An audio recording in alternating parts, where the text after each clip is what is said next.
Recording. Thank you. Awesome. Good evening. My name is Reverend Dr. Suellen Miller, and I am leading the Thrive session this evening. We are, in this particular month, reviewing the Science of Mind first 4 chapters, or they're not really chapters of the book, but they're prefaces to the Science of Mind book.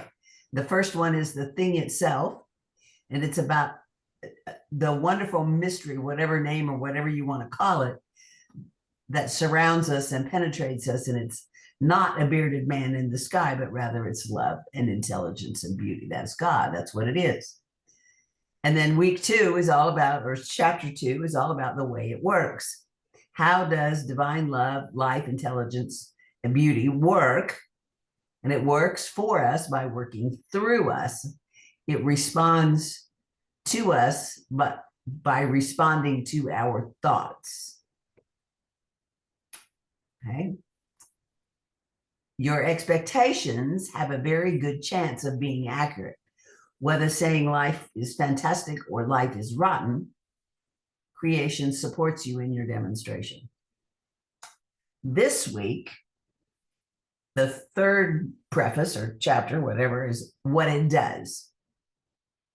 So imagine yourself at a cocktail party and you walk up to God and you say, okay, God, so what do you do? And if God were a person, God might say, I love. And we make it more personal by saying, God is love. So that's the lesson today. It's love. It loves. It loves you as much as it loves the next person, because you and I are like hands and fingers to God. We're inseparable. So as this is a month of review, we've all heard these things before. We're going to talk about a few illustrations that you've heard in the past and talk about a couple of stories. So I'm sure you know that an undersized flower pot can keep a mighty tree root bound, or a little fishbowl can keep a goldfish tiny, or a shark. But that's if you put that same tree or that same fish in an open field or in a lake. Now you got to put the fish in the lake and the tree in the field, because it doesn't work if you do it the other way. They will grow hundreds of times their original size. So that leaves us with the question, have we adapted, adjusted, and accommodated to a tiny life? Unlike the tree or the goldfish, you are not dependent upon someone else to move you from the bowl to the ocean. We have the power to move ourselves. If your life feels like a pile of rusted metal, that's serious. It's a big wake-up call. It's an invitation to do something different, not more of the same. If coins keep falling out of the hole in your pocket, the answer is not to go out and get a second job. The answer is to mend the hole. So the question is, are there holes in your mental pockets allowing your spiritual coins to fall out? Some holes are contradictions in our beliefs. For example, early on, we get confusing messages from our parents and teachers. They taught us things like, you keep crying and I'll give you something to cry about. Did you hear that as a child? Yep. Shut your mouth and eat your supper. I don't know how you're going to eat your supper if your mouth is shut, but shut your mouth and eat your supper. Will you just look at the dirt on the back of your neck? How do you do that? If I've told you once, I've told you a million times, do not exaggerate. And we have contradictions in our faith. Life is good, yet suffering exists. Life is creative, yet we experience stagnation.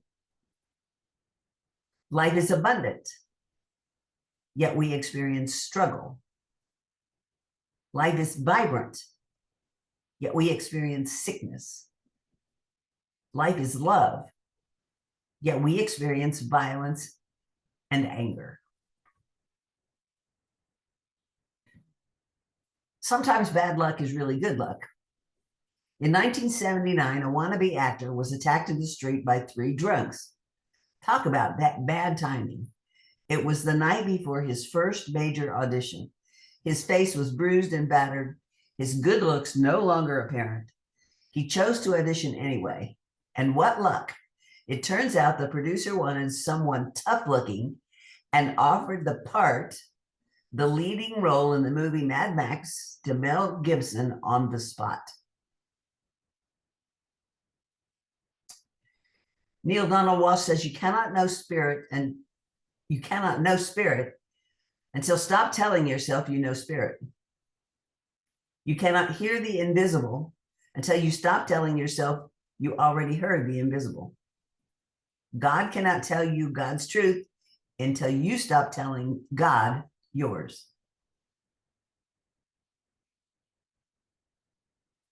If this power is going to express itself in us and through us and as individuals, it can only do so as we permit. And the critical factor in the effective use of the power is belief. This is the teaching of enlightened masters of all great spiritual traditions. As thou hast believed, so it be unto thee. The words we speak, backed by our belief, will determine our experience of life. The Gospel of Matthew says, by your words you shall be justified. By your words you shall be condemned. Your words are powerful. The practice of spiritual mind treatment is an effective means of accessing the power to fulfill our needs and wants and desires.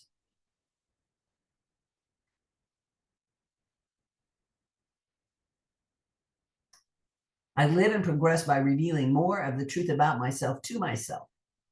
The truth about myself is I'm a divine incarnation, heir to the all good, and filled with peace, with love, and with joy. I am prosperous, I am well, I exist in a universe of right action.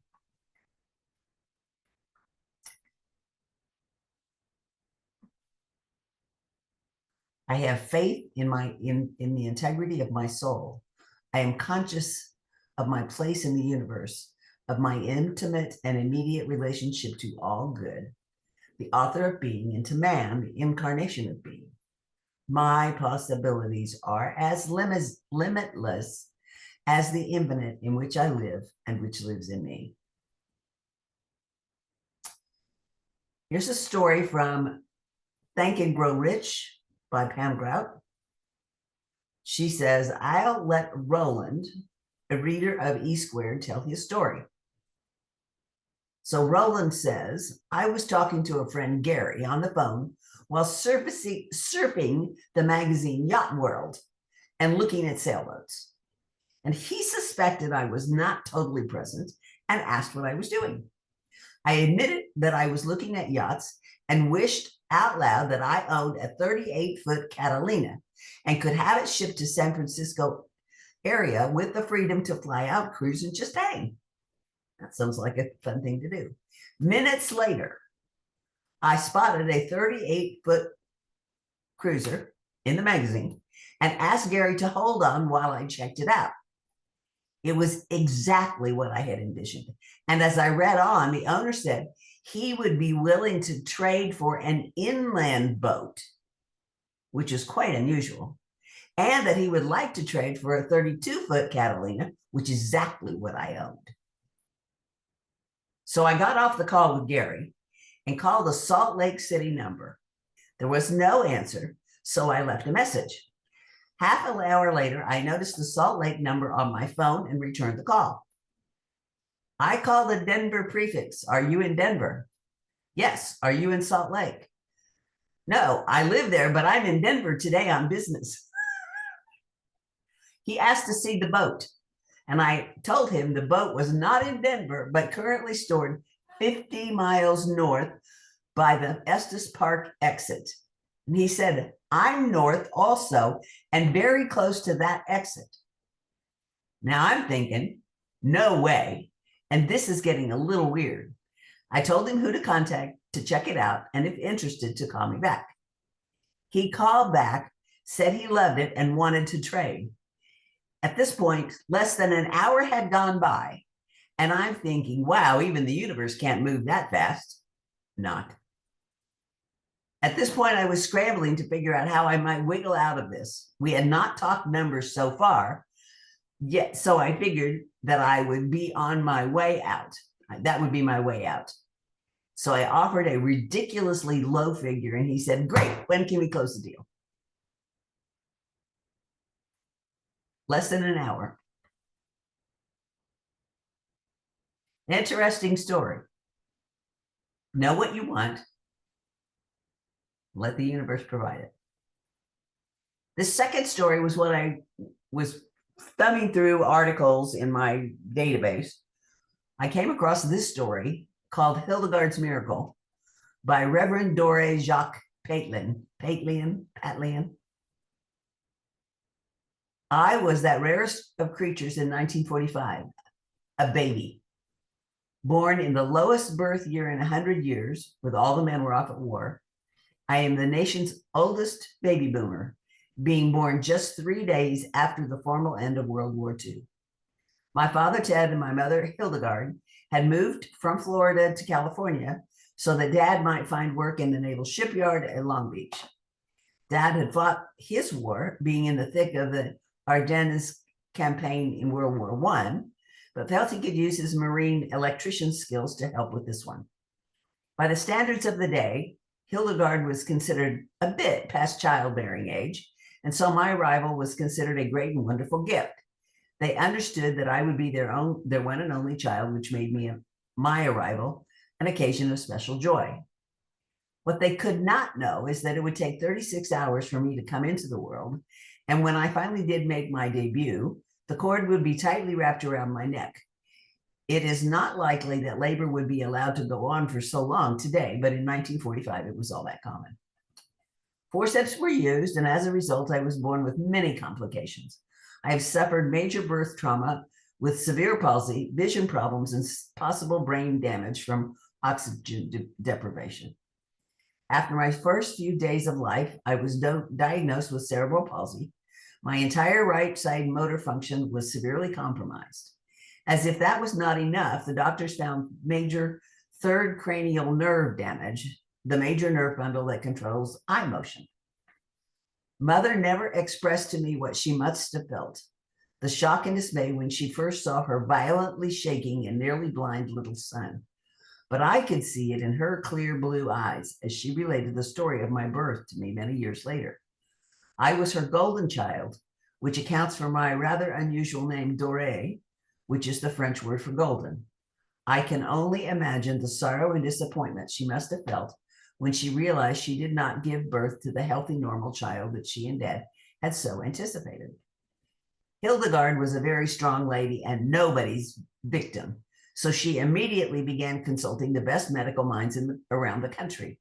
The great temple of medicine in 1945 was the Mayo Clinic in Rochester, Minnesota. And as soon as I could travel, we were Minnesota bound to find a cure for my cerebral palsy. And as you know, even today, cerebral palsy is considered incurable. Sadly, each doctor and each clinic, even the Mayo, gave the same prognosis. I would be fortunate to avoid lifelong institutionalization and would certainly never walk, run, or see normally. My eyes were the doctor's greatest worry. They understood all too well that when eyes cannot move or focus, they atrophy and blindness results. My eyes were locked in a severely crossed position, showing mainly whites, a condition for which the medical technology of the day had no answers. Mom and Dad were told to reconcile themselves to caring for a severely disabled child who would never be self-supporting. Their best advice was to commit me to a sanitarium for life. I say a prayer of gratitude each day that she did not take the expert advice of the doctors. The medical facts could not have been worse. What made it even more tragic is that I was perfectly normal in every way, but the physical injuries. Fortunately, I had no brain damage resulting from the cord around my neck at birth. I was a very bright child trapped in a poorly functioning body. I could not move normally, but at least my left side moved fairly well, and I could think, I could laugh, and in an amazingly short time, I could talk. Oh my, could I talk? My mother said that I learned to talk so well and so early that the neighbors would come over to hear me carry on conversations at the age of 18 months. It seems that when one faculty is damaged, the law of compensation takes over and enhances others. My wife, Susan, maintains that I have not been quiet since, but she is given to hyperbole.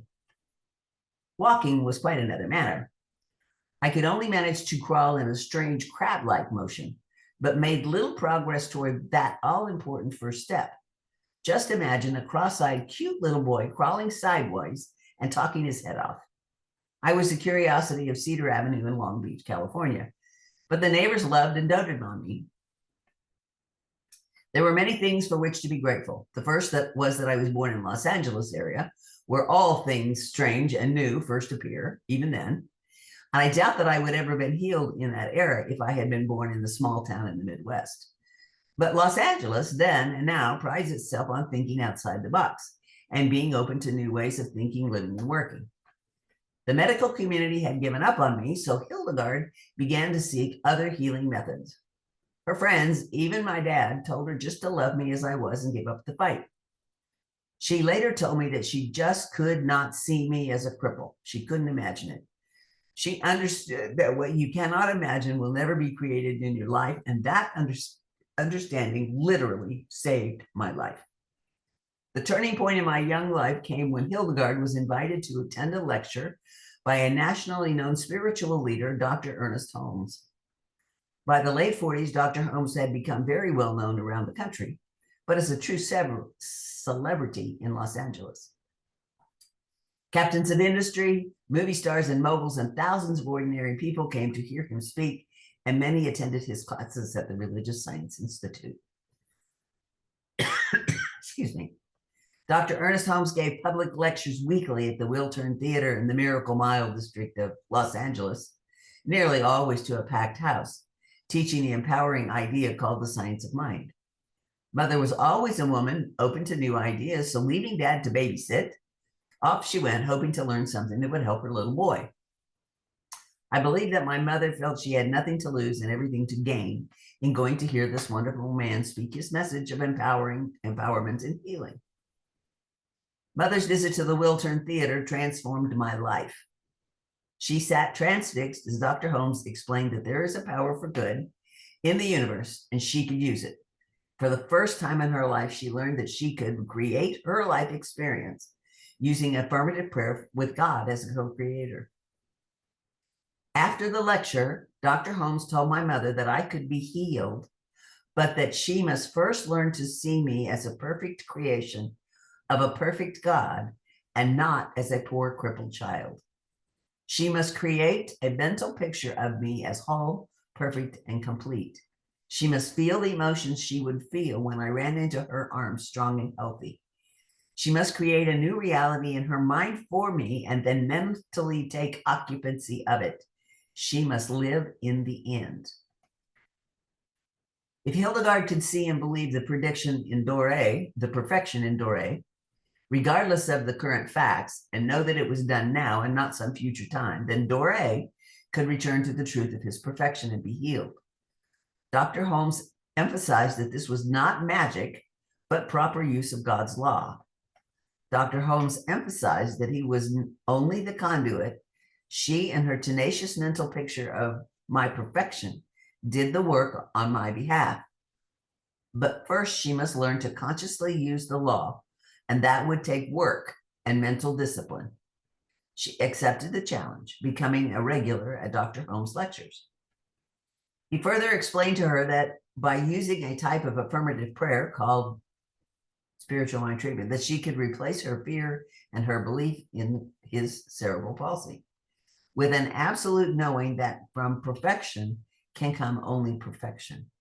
Once she could see the truth of my being, the condition would be healed by prayer and proper use of law, as long as it was done with absolute certainty and conviction. If she could see me in her mind as well and whole and know it was true, it would become my reality. The simple idea behind this idea is that all exists begins in mind, God or ours, God's or ours. She was not to hold the idea of my healing in her mind or to struggle with her doubts. She was to have a crystal clear picture of me walking, running, playing, and then accept it as already done.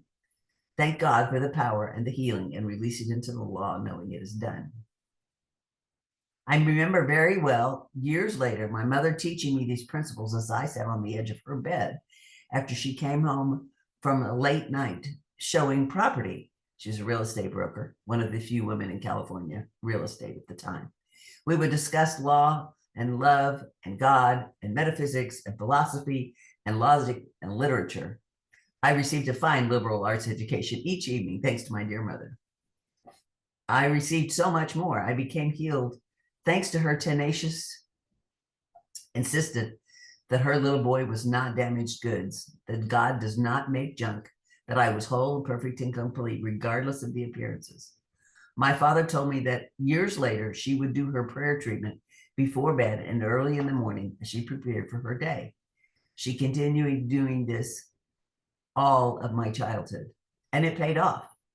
By the age of 3, I began to take cautious steps, and soon I could walk, not gracefully, but walk.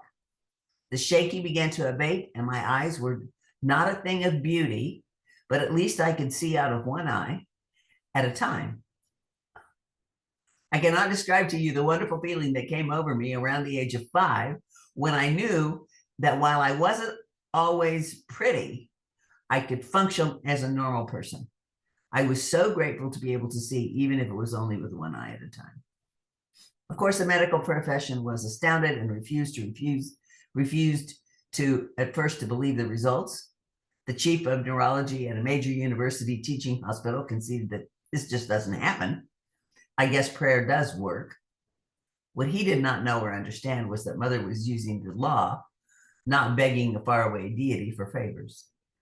Hildegard was believing a new truth for me far in advance of seeing it. She was believing that I was perfect and whole without any evidence to support that belief. That is the definition of faith, and it does indeed move mountains. Faith cannot be proven, only experienced. Here's how it was done. Prayer treatment acts on our mind, not the mind of God. God already knows the truth. He makes it. He's already given us every good thing to create heaven right here and right now. And our job is to wake up and learn to use his divine love to create heaven right here and right now. Prayer treatment is to our thought as a laser is to life, as to light. It sharpens and focuses our thoughts into a laser-like intensity that reveals the truth through the cloud of facts that our intellect loves to dwell upon. We do see as through a glass darkly, and treatment clears our vision and lets us see and feel the very presence of God. In this state, we can heal or create anything. And when we are unified with God, we get to the level of cause where all true healing takes place. Only by working at the level of cause while ignoring the effects can we create a new state of being or heal a condition. Treatment forces us to be in the now. It drags us from the dead past and keeps us from the fear of failure, from the fear of a future that we have not yet created. It gives us unlimited power in the now moment. It moves us from hope to knowing. Prayer treatment does just the same as its name implies. It heals our mind so that we can see the truth of God, which is always right in front of us. It is the greatest tool in our toolbox of life creation. I believe that Jesus the Christ was the first person to teach this type of affirmative prayer, and that his miracles were the result of his practice of affirmative prayer and prayer treatment. He knew that the man would take up his cot. He knew that the woman would be healed at the well. He did not think, hope, or wish. He saw it done before he spoke the word. We can do what he did if we learn God's law and believe.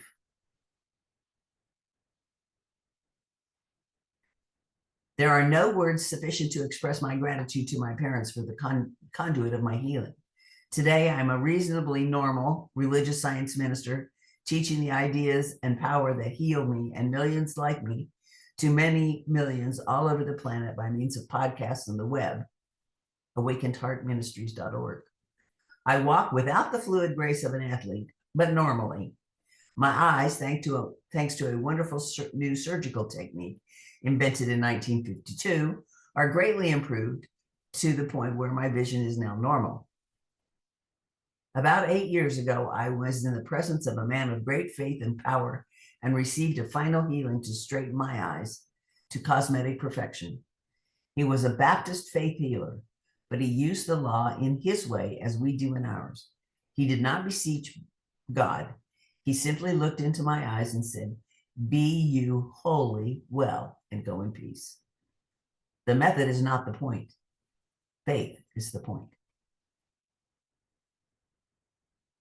While my mother did the active work in my healing, my dear father, Ted, got out of the way and supported my mother's work, even though he never quite got religious science. His own work in seeing my truth was a great part of my healing. He was the one that gave me this wonderful advice. "Son, you've received a wonderful healing. Always live in gratitude every day. You will never be an athlete, but you have an exceptional mind. Use that great gift to make your way in the world. Brains, not brawn, are your ticket to a great life." He was as good a father as any child could want. I heard a pastor say the other day, the age of miracles is now over. We can expect no miracles of biblical proportions today. I very much disagree.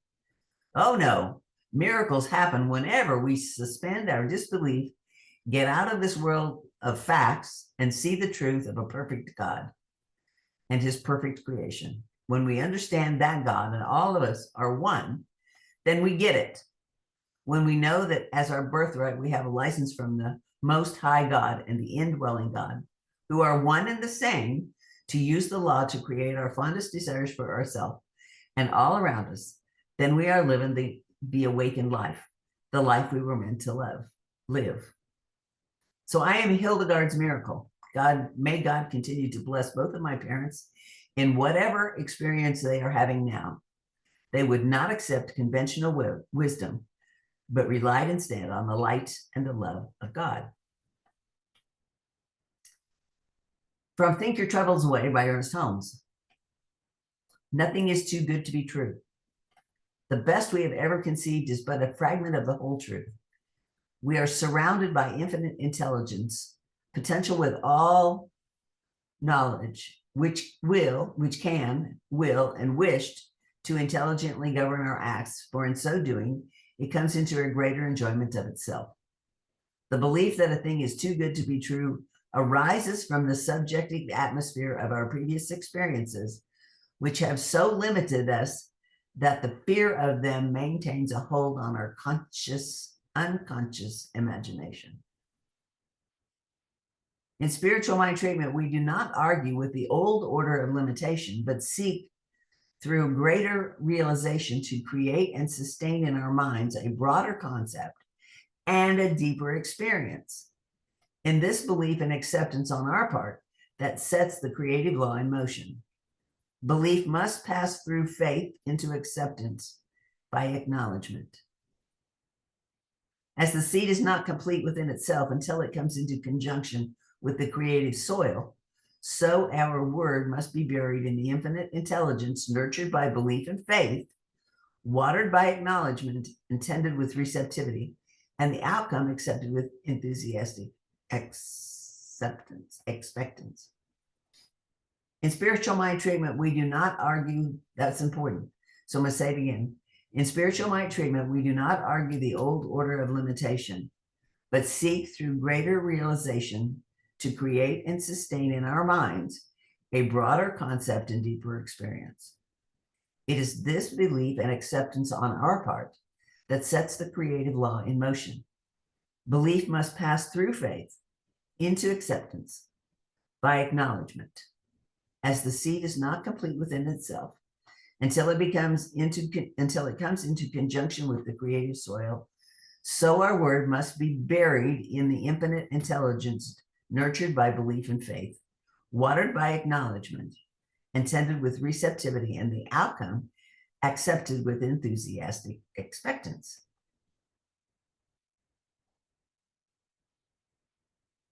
This is the meaning of entering the closet and praying in secret, making known our request with thanksgiving. Then the principle which hears in secret rewards us openly. This reward is the demonstration. Do not argue with anyone over this. The way to use it is to use it, and there is no other way. Daily go into the silence of your own mind and say, infinite intelligence is at the center of my being. I am daily directed into paths of peace, joy, and prosperity. Everything I do is quickened into right action. The spirit of truth goes before me, preparing the way, instantly making perfect and complete the demonstration of its presence in my affairs. So the way it works is through us and through our belief. And when we believe, it comes to pass.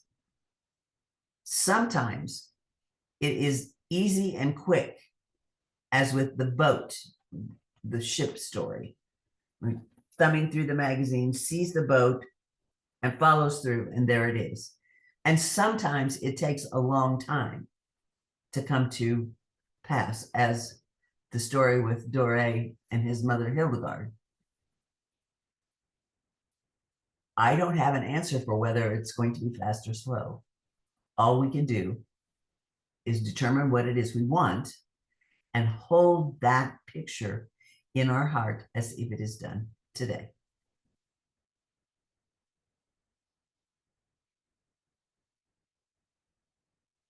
Comments or questions? Fabulous. That was fabulous. We all need to be reminded of how these stories and just the processes that people go through, learning and really working the program. I think we've all had experiences that were kind of awesome and how they kind of came through. But it's always so wonderful just to, hear this again. It's been my experience that it was the people in foundation classes, or at least the longer classes that went the 13 weeks, that original one, where people had just amazing things happen by the end of the class. And I just found that fascinating. I wasn't aware of it happening as much in any other class, but that one. I think people get so excited at the possibility, and learning that there is this process, this thing that does do this, and they learn to work it so well. I think too that they're also in that class open to seeing it. Yes. Where, after you've had that class, then it's kind of like, okay, and you sort of slip back into normal where you don't see all that stuff that is happening to you right then, and you're not aware, you just don't see it. Yeah. You flip past in that magazine, you skip that page. I got to go take care of my doggy for a minute. Okay. I love the refresher. I really do. I think, I've been around science of mind for 2 decades, and the constant refreshers are beautiful invariably, every time there's a refresher, there might be a little snippet, a little story. You're really good at telling stories that will deepen that belief in you. Well, first remind you, right? Right, 'Cause right. I know I go in and out, Yeah. and I hear you all when you were talking about, wow, I remember prac class and how everyone was just surrounded by all these miracles, Um, you had the thought, right? And Right. your belief, and you're focused on it, and you just live it and create it. Mhm. Yeah, and I ebb in and out of that. I do. Like the little book that you gave us for Christmas, I have it on my table here, The Way It Works, or It Works, right? It does, it works. Yes. And the little story that you told about, the tiny life. Mhm. If that's what you think of as your life, that's your life. The goldfish in the small bowl versus the goldfish out in the ocean or big pond, or whatever the goldfish would have to be in, salt or fresh water. I don't remember. But the Well, point is, I think goldfish have to have fresh water. fresh water. Okay, so small bowl versus big. Koi pond. Yeah, yeah, totally. So I love that little story. That was a beautiful visual and a reminder, don't live in the tiny little bowl. If you put yourself there, well, guess what? You're gonna stay tiny. You're gonna stay boxed in Yeah, thought, mind, and soul, right? right. And to me, it's easy as I get older to look at things and go, oh, I could just relax and let this be and not push and not press any boundaries or whatever. But I'm sitting here going, that's not what I want. I want to be open to whatever's next, whatever that whatever that reality might be. It's not just sitting here doing the same things over and over again. It's like, okay, let's be open to whatever's creative piece is next for me. It's exciting, actually. It is. And you know what? It's empowering. Yes. Yes. Yes. And so I write down many of these things. What was the one about fate? No, I'm not going to find it. Okay, I guess I'm not going to find that. But, live with the end, right? Live in the end, Yeah. actually, is what you said. And a reminder, words are powerful. Oh, this was a good one. From perfect can only come perfect. Yes. Yes.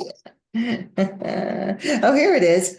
Belief through faith with acceptance by acknowledgement. I had to write Mm. that one down and kind of sit Mhm. with that one a little bit. But I Yeah. remember one time, this was at a Unity Church in Northwest Arkansas. I was there in the sanctuary. It was a small group, maybe 30, 40, right? Small little gathering, small, very nice, very sweet, very sweet. And there was a family who had, maybe she was in her 20s, a young girl. And it was obvious that she had some uh, uh, slowness in her mental capacities. And then I remember she said, she smiled at me. She was always so sweet, so very sweet to interact with. And then she gave me this little business card, and it said, expect a miracle. And I've had that. I still have it. I'll grab it here and show it to you if you want to see it, but it's in my wallet. It's the size like of a credit card, a business card, and I keep it in there. Expect a miracle. Mhm. Yeah, Yeah. it's just nice, isn't it? If you don't expect it, you won't see it when it happens because your mind is going to be shut down and not see that. It's just a lovely way a lovely way to live. Oh, here's the faith statement. And this is very empowering. I have faith in the integrity of my soul. You said that You're too. saying faith? Faith. Faith in the integrity of my soul. Oh, that's interesting. I like that. To me, that and I can't remember which one of you, or maybe both of you, were talking about in the moment, in the day-to-day life, if you relax into our beliefs, right? Mhm. It's very, I go back to this word again, it's very empowering and it's relaxing. You can just relax into it, knowing the good is there, the good is right. And to me, that faith, having that faith and knowing all of what we're talking about, it's incredible what you can do standing strong in that faith, or in the faith of even the integrity of your soul, you know, who you are, the divinity that you really are. Having faith in that is amazing. And knowing you aren't alone, right? That was a big learning thing for me. It took a while, you know, maybe 5, 6 years, I don't know. That was a big thing, that I'm not in this alone. You know, in God, all things are possible, and it's not just me doing it. Yeah. So that gives you so much power and knowing that you can just do anything. Yeah. Cool. Thanks for the reminder. You're welcome. I really like it too. It's good. Yeah, that's great. Mhm. Cool. Awesome. Okay. So I'm going to say, if you wanted to do a donation, you could go to inner-journey.org and contribute that way, or you can tithe or give to 405-337-9739. 405-337-9739. And the word for today is grace. Awesome. Perfect. Awesome. Yeah, totally perfect. Anything else? Mhm. No, All right. perfect. Thank you so much. I'm going to close the, whoops, let me close the recording first before I close the meeting.